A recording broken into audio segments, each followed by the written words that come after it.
Paco, el técnico del Circular FAS de Jarandilla de la Vera. Estoy encantado de teneros a todos aquí, a todas. Y cuando queráis empezamos. Vamos pasando por aquí en orden, por favor.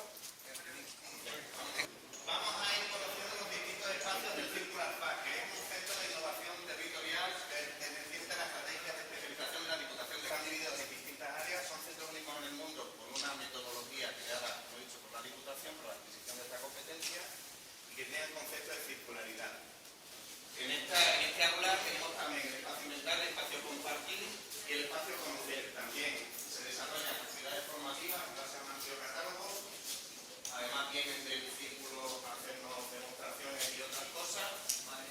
Y sería el primer paso. Aquí venimos e intentamos lo que queremos hacer y una vez que está claro, utilizamos una metodología propia de este espacio muy completa y una vez que eso ya vamos al espacio. Aquí tenemos aparatos de medida de topografía que estaba por ahí Antonio, que ya estamos trabajando en hacer relieves luego con las impresoras 3D. Estela de espacios digitales hizo un proyecto con una escuela de taller el año pasado también. Una maqueta grande, un relieve de Talayuela, y hay un proyecto ya en mi escala de moldes para galletas. En el espacio compartir también, pues un sitio, pues lo que he dicho, de generar sinergias, convergencia de talento, compartir proyectos.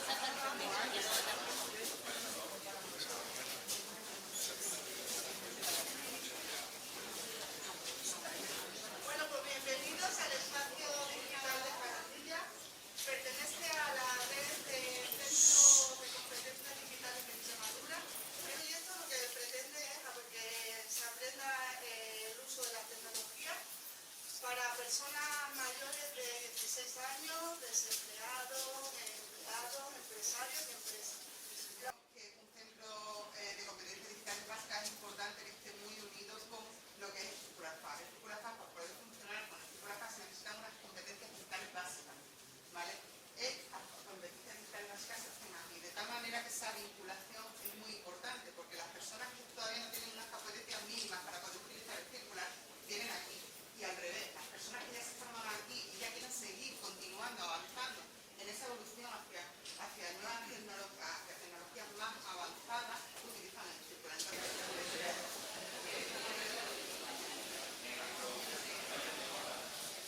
Vamos a empezar, por favor, con... Aquí ya acabamos todos y todas.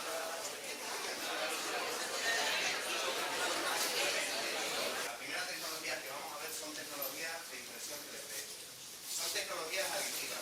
Aquí estamos sacando una boquilla para hacer hipopresivos, que es un proyecto real, un caso de éxito que se ha hecho ya dentro de nuestra red. Tenemos otra empresa ahí y es un adaptador para poder hacer estos ejercicios de recuperación pulmonar. Este es un llaverito que hemos hecho que estamos haciendo del pimentón, y luego con las impresoras 3D tenemos el aspecto educacional y luego el aspecto empresarial. Creo que es importante tener claro que aquí son centros de innovación, pero son centros de prototipado.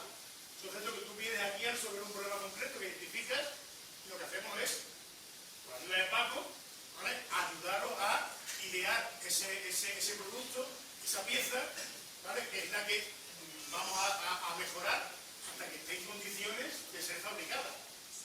Fabricamos prototipos, fabricamos elementos circulares. Esto es que cuando haga falta la pieza, en ese momento lo fabricamos, ¿vale? Aquí hacemos procesos de acompañamiento. Es un centro también de emprendimiento. La idea es que de aquí surjan nuevas oportunidades de creación de empleo. Esto sería un motor V8, pero hemos puesto un motorcito para que se imaginamos queremos explicar un principio mecánico de una leva o distintas piezas para hacer automatizaciones, pues podemos sacar la maqueta aquí. Queremos que los jóvenes se queden en el territorio, que puedan desarrollar su talento aquí. Es que además, cuando yo me llegue a esta oficina técnica, luego está el programa de emprendimiento que lo hemos presentado el otro día, el cuarto programa de emprendimiento, que es muy importante, desde donde se ayuda a aplicar estas tecnologías de territorios inteligentes, de sensórica, de un montón de cosas, las empresas para innovar. Fermín, mira las luces. ¿Preparados? ¿Listos? Ya, a tope. Seguir, vamos a resumir.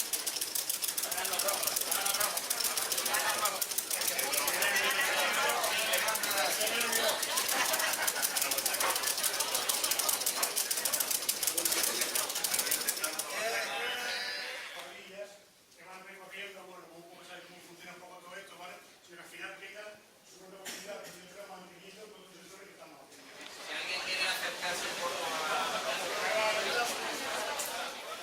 saber ya que el día 15, no voy a fallar, que el día 15 de agosto en la piscina te puedo decir cuánta gente va a haber.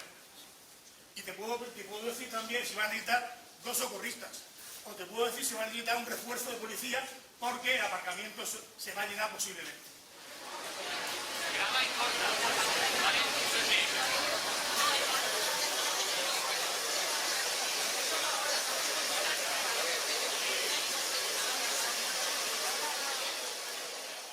Sonia, Ana y Elena, que están por ahí. Para que os hagáis una idea, es como cuando los niños chicos los tenemos en casa y están con el jode todos los días cuando iban al ayuntamiento. Fermín, que esto es un proyecto, Fermín, que esto hay que hacerlo. Y claro, cuando los niños están tanto, al final te tienes que sentar con ellos y escucharlos. Eso fue lo que hice. Sentarme con ella, escucharlos y al final me convencieron porque creo que es un proyecto bastante ambicioso. Los proyectos tienen que venir a donde está la ciudadanía, no la ciudadanía ir donde están los proyectos. Que esto no es solo para Garandilla, ni el Parque Bombero tampoco, es para la comarca de la Vera. No me voy a extender más, solo dar las gracias a la Diputación, animaros a que sigáis trabajando en porque lo estáis haciendo en una palabra que muchas veces es un poco grosera, pero lo están haciendo de puta madre. A veces no damos importancia realmente a lo que tiene una dimensión más allá de lo que podemos tocar, ¿no? Decía Fermín que la Diputación ha invertido en el parque, ha abierto el parque de bomberos, que es importantísimo para la seguridad de los ciudadanos. Pero ese tipo de iniciativas dan un salto cualitativo que no se puede tocar y no se puede visualizar lo que puede suponer.